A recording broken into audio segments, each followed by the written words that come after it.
Untuk memahami kisah Yakub bergumul dengan Allah, kita perlu mengingat bahwa lewat pembacaan ini tidak dilepas pisahkan pada ayat-ayat sebelumnya. Dan seluruh kehidupan Yakub dari awal sampai kisah pergulatan, Yakub memang bergulat dari sejak kandungan. Namanya berarti pemegang tumit. Walaupun ia sudah dinubuatkan sebagai penerima harta kesulungan, dia tetap mengupayakan hal itu dengan tangan sendiri. Dia menipu kakak dan ayahnya untuk jaminan berkat kesulungan. Perjalanan hidup Yakub penuh dengan konflik. Dalam keluarga, ia berhadapan dengan Esau kakaknya yang penuh dendam kepadanya karena tertipu olehnya. Selain itu, Yakub juga menghadapi pertikaian dengan ayah mertuanya. Namun melalui pemimpin Allah, Yakub akhirnya melarikan diri dari Laban dan kembali ke tempat asalnya. Keputusan Yakub ini membawa ia pada dua bahaya. Laban yang sedang mengajar di depan Esau sedang menantikannya. Sebagai manusia, Yakub sangat takut karena berada dalam situasi bahaya dan bahkan penuh dengan tekanan. Bapak Ibu jemaat yang diberkati Tuhan, dalam menghadapi situasi kritis seperti itu, penulis kitab Kejadian menempatkan posisi bacaan ini sebagai pintu masuk bahwa Allah turut terlibat dan campur tangan dalam perjalanan hidup Yakub, bahwa pertemuan atau pergumulan Yakub dengan Allah dalam bacaan kita dimulai dari kisah pada suatu malam. Saat Yakub bangun, lalu ia membawa kedua istri dan semua yang menjadi miliknya menyeberang sungai Yabok. Lalu tinggallah ia sendirian. Dalam kesendirian ia bertemu dengan malaikat dan bergulat dengannya sampai fajar menyingsir. Di akhir pergumulan dan pergulatan itu Yakub meminta supaya ia diberkati. Tanda pemberkatan itu terjadi melalui perubahan nama Yakub menjadi Israel. Ayatnya yang ke-22 sampai ke-28.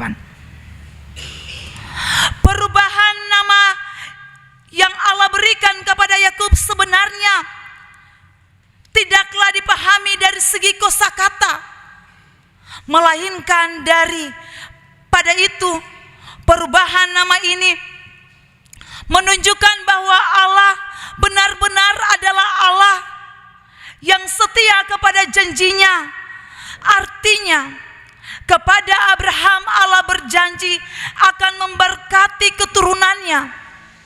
Maka nama Israel ini semakin menunjukkan bahwa Yakub diberkati dan penerus keturunan Abraham selanjutnya akan menjadi bangsa yang besar dan selalu diberkati.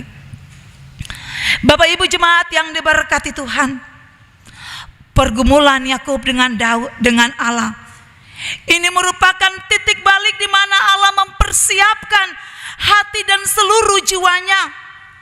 Di sini Allah mau Yakub menjadi pribadi pemberani dan tidak takut dan terkejut bertemu dengan kakaknya, sebab Allah telah memberkatinya. Artinya Allah hadir untuk memberikan belas kasihan. Allah hadir untuk memulihkan hati yang terluka. Allah hadir untuk memberikan perdamaian.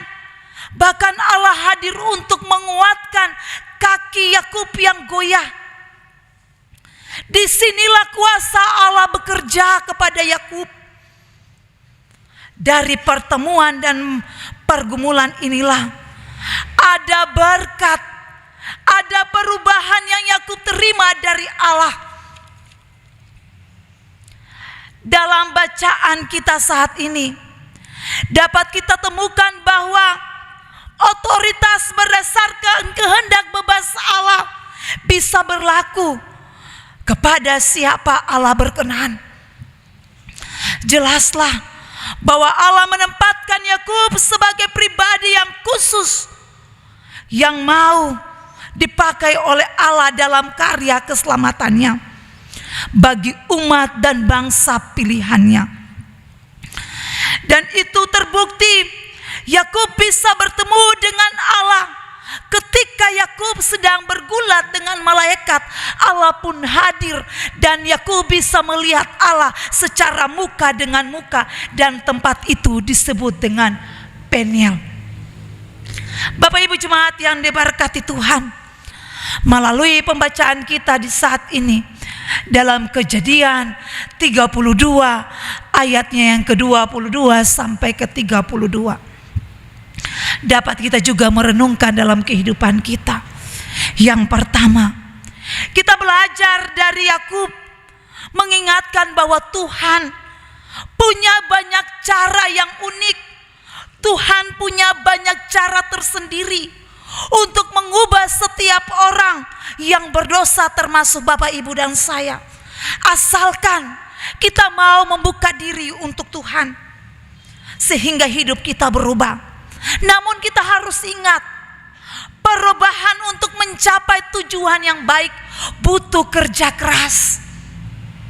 Sehebat apapun manusia, pasti ada batasnya, karena kita penuh dengan keterbatasan. Oleh sebab itu, andalkanlah hidup kita kepada Tuhan. Pakailah Tuhan dalam hidup kita, sehingga Tuhan bisa memakai setiap orang. Namun ingat, ketika Tuhan memakai manusia, bukan dengan pandang manusia, namun ketika Tuhan memakai setiap manusia dari cara pandangnya tersendiri. Seperti subtema kita pada saat ini, merangkul kasih Allah, mengubah kehidupan. Sebab ketika setiap ketika Tuhan memakai kita, dan ketika kita terus berdoa mengandalkan Tuhan dalam hidup kita, maka kita pun akan menjadi pemenang dalam setiap pergumulan. Dan ketika kita sudah menjadi pemenang dalam pergumulan hidup kita, disitulah ada perubahan hidup, dan berkat Tuhan pun akan mengalir dalam kehidupan kita. Dan yang berikut, Allah mengetahui jalan hidup yang kita lalui, bahwa dalam situasi terpuruk apapun, dalam masalah sebesar apapun yang kita hadapi, Tuhan sanggup mengubah setiap situasi itu. Tuhan pun sanggup mengubah badai yang besar, masalah yang besar yang Bapak, Ibu, dan saya hadapi, menjadi lautan yang tenang dan teduh. Tuhan tahu kelemahan setiap kita. Karena itu ketika kita hampir jatuh, bahkan ketika kita hampir tergeletak sekalipun, Tuhan yang Bapak, Ibu, dan saya imani akan menunjukkan belas kasihannya dan kemurahannya. Sebab janji Tuhan, janji Bapa kepada anak-anaknya.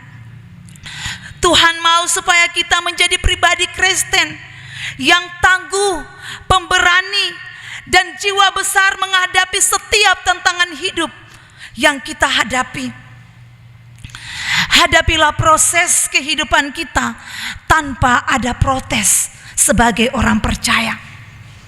Dan ketika kita mampu untuk menghadapi setiap proses, maka berkat Tuhan pun akan kita terima. Dan hidup kita pun akan ada perubahan. Dan ketika kita mendapatkan berkat Tuhan, ingatlah hidup kita sebagai orang Kristen, orang yang percaya kepada Tuhan, harus menjadi saluran berkat bagi setiap orang. Maka hidup kita pun akan diberkati. Bukan hidup kita saja, maupun kehidupan keluarga, anak cucu kita, bahkan rumah tangga kita semua diberkati. Tuhan memberkati kita lewat firman-Nya. Amin.